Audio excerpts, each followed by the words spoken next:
పెద్ద సినిమా నుంచి first single release అవగా అదిరిపోయే రెస్పాన్స్ వస్తుంది. ఫస్ట్ షాట్ తో ఫస్ట్ బాల్ కే 6 కొట్టిన రామ్ చరణ్ ఇప్పుడు ఫస్ట్ సింగిల్ తో మరో 6 కొట్టేశాడు. మిలియన్స్ ఆఫ్ వ్యూస్ తో దూసుకుపోతోంది చికిరి చికిరి సాగా. సోషల్ మీడియాలో రీల్స్ తో రచ్చలేపుతోందంటే నమ్మండి.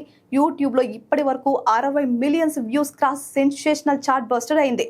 ఏఆర్ రెహమాన్ ఇచ్చిన ట్యూన్ కు, చరణ్ వేసిన స్టెప్పులకు మెగా ఫ్యాన్స్ పండుగ చేసుకుంటున్నారనుకోండి. ముఖ్యంగా చరణ్ హుక్ స్టెప్ సోషల్ మీడియాను రూల్ చేస్తోంది. దర్శకుడు బుచ్చిబాబు నుంచి ఇలాంటి మాస్ ట్రీట్ రావడంతో అభిమానులు ఫుల్ ఖుషి అవుతున్నారు. దీంతో ఈ సినిమా మ్యూజిక్ ఆల్బమ్ పై మంచి అంచనాలు ఏర్పడ్డాయి. సెకండ్ సాంగ్ ఎప్పుడెప్పుడు వస్తుందా అని వెయిట్ చేస్తున్నారు.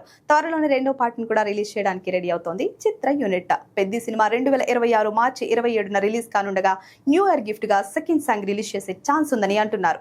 కుదిరితే డిసెంబర్లోనే ఈ సాంగ్ వచ్చే అవకాశాలు కూడా ఉన్నాయని తెలుస్తోంది. ఇప్పటికే రెహమాన్ అదిరిపోయే ట్యూన్స్ రెడీ చేసినట్లుగా బుచ్చిబాబు చెప్తున్నాడు. కాబట్టి పెద్ద పాటలు మామూలుగా ఉండవని చెప్పాలి. ఇక ఈ సినిమాలో జాన్వీ కపూర్ హీరోయిన్ గా నటిస్తూ ఉండగా కన్నడ స్టార్ శివరాజ్ కుమార్ కీలక పాత్రలో నటిస్తున్నారు. మరి పెద్ద ఎలా ఉంటుందో చూడాలి.